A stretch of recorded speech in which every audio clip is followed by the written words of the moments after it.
why I no longer go camping, and why I really love my dog. To understand my story, you sorta have to know a tiny bit about trespassing laws in our country. In that we don't have any so long as you're respectful and non-destructive. You can walk over any hills you like, and in my case camp on any beach of your choosing so long as once you leave the area is how you found it. I used to love camping when I was little. Our family would go multiple times a year with a large group of my parents' friends and their kids. On average there were maybe 10 of us at a time, which was a bit of logistical challenge since we always headed out to this one really remote beach on the coast. Actually, we weren't the only ones. There are always yachts bobbing just off the shore with people in them, and other campers lining up and down the beach. Most of them also had children or teenagers, so it wasn't a wild party scene. It was very much an informal, family holiday spot. There was even a small building with toilets and showers installed nearby, even though this was the middle of nowhere. I guess the local council must have figured it out and got sick of people peeing behind bushes. We took a trip up in spring 2011. I'm really bad with time, but I know this because I got my dog in winter 2010. After picking her out that November from the shelter as a birthday gift from me to me, as I paid her adoption fee. Reddit, I know you love dogs, and she will be very important to the story later on, so let me tell you a little bit about Parmesan. Parmesan came to me as a 6-month-old puppy who had been rescued from a dogfighting situation. We're not entirely sure what breed she is exactly, but my best guess is a Lurcher/Staffy mix.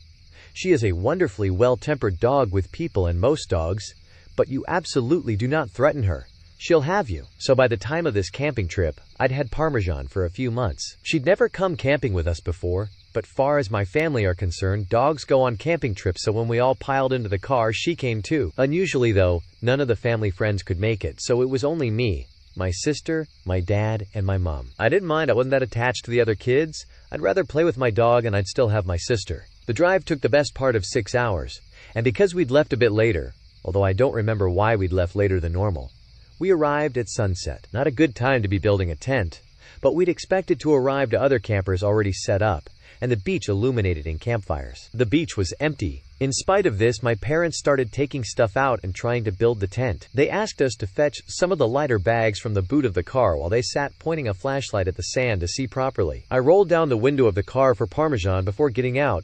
It was pretty hot for that time of year and I wanted her to have air. Always gotta be looking out for my furry little homie. As we're fumbling about in the dark, on a beach, in the middle of nowhere, it's pretty spooky. The one road that led to this beach was circular and had a bridge over the water, meaning you could basically circle around the beach like a big zero shape if you felt like it. I wasn't really paying any attention to the road. I was complaining. I was tired, as kids are wont to do, but my mom was. After maybe 15 minutes of my dad trying to nail the tent into the sand, my mom's asking him, had he seen that car drive round? It's been a few times. My dad kinda shrugged her off. He's sorta like that. I don't know if he said anything back to her, but after a few more minutes a car pulled up next to ours on the road and someone got out. It was maybe 15 or 20 feet from the cars to where we were, and the light was pretty low, except for the torches. We weren't expecting to see anyone else out here at this point, and I think my mom said, it must be the security. I don't know why a random beach would have security. I think what she meant was the Wildlife Trust or something, as they do occasionally come down to do their nosy. The guy was walking pretty unevenly. He must have been drunk or high, because he had that stagger to him. There was absolutely no way this guy was sober. Cool. A junkie. Not an unusual find, but it's rare to see them in the wild. As he walked into flashlight range, we realized he was carrying a large knife, maybe 15 inches, although I was small at the time, so maybe my sense of scale was off. I don't like my dad, but credit to him. Once he saw this, he got up immediately, holding onto the camping mallet, and put us all behind him. The man began to shout wildly at us that we can't camp here, and he was just letting us know. My dad tried to admittedly be a bit low-key with the guy and told him that was fine, we'd leave, but this didn't work. He kept coming closer to us, so my dad started shouting and the man kept shouting back. My sister and I were crying. I remember shaking. I was utterly terrified, as I'm sure anyone would be in that situation. It really did seem like this guy and my dad were gonna fight.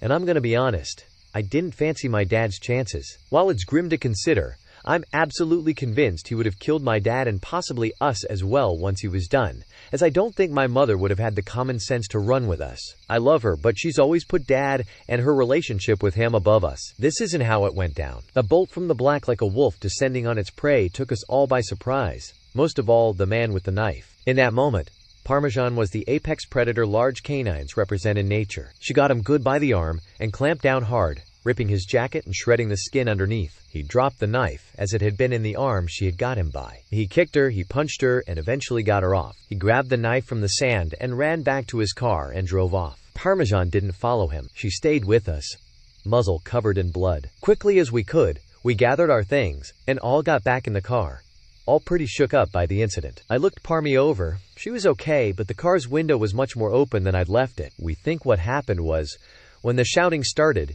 she must have put her paws up on the gap I'd left for her. As it was an old car and had the rolly down windows and not an electric button, we think she must have been able to hit it with her paws to force it down enough to squeeze out. This is not the end of my story. We were all pretty scared, and since we had the dog with us, we couldn't book into a hotel for the night. My parents decided just to drive home so we could all feel safe, but first had to drive into the nearest town for petrol as they were kind of low. I spent the time trying to clean Parmesan up a little. I'd always loved dogs, but what she'd just done for me blew my mind. As we drove into town, we came across a petrol station, but it looked closed. My dad drove up closer to get a better look and stuck his head out the window to get a better look at the sign. My mom asked him what on earth he was doing, and he told her he was trying to see when it opens. Never. My heart fucking sank. Parked in the corner, behind a van so we hadn't seen him at first, was the man with the knife. He was sitting on the bonnet of his car, using some tissue paper to clean up his arm. It looked pretty bad. Without stopping to refuel or look anywhere else in town,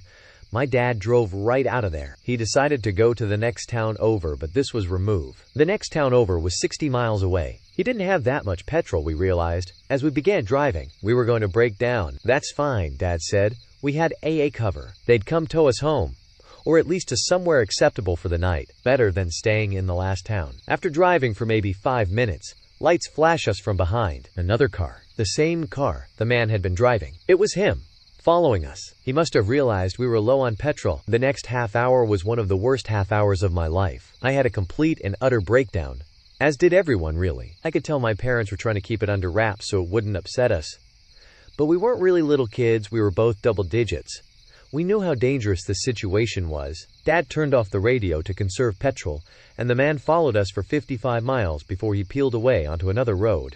Our fuel meter was on the big red E for empty. For the last 10 miles, we were driving on fumes. I don't really believe in God, but if he does exist, that was definitely one of his miracles. Once we got there, we drove into a petrol station and refilled to a full tank before driving the rest of the way home. Sister and I slept in the car after that. I only woke up once we made it all the way home. Just grateful nothing worse had happened than that. After getting some sleep, my mom phoned the non-emergency line for the police and reported what had happened. They never got back to her after that, but apparently the woman she spoke to said they may wish to in the future, as he matched the description given of a suspect wanted in relation to a murder charge. No idea if he actually was that guy or just a random psycho. As I said, they never got back to her. So what's the takeaway then? Other than crazy man on the beach, let's not meet. Well, for me it's that I love Parmesan. She's still with us now, old as the hills and twice as grizzled, as one of my mom's friends likes to joke. I don't know why she did what she did that day.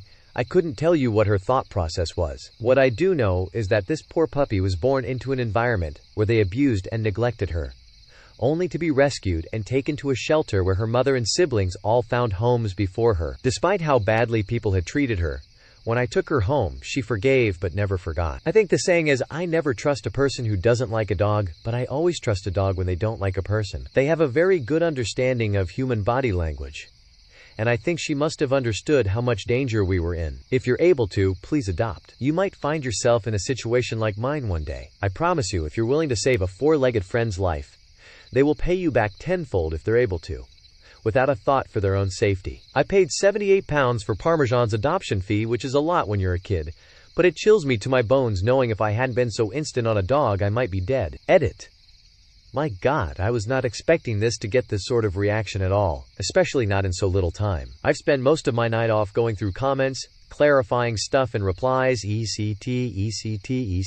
I'm going to answer a few frequently asked questions quickly, and then turn notifications off as I need to get on with my uni work. I live in Scotland, and this happened in the Highlands, fairly remotely. The drive took so long because we always used this one really specific beach, and the car was loaded down with camping supplies, 2 small children and a dog. So the car was heavier than normal, and pee breaks were frequent.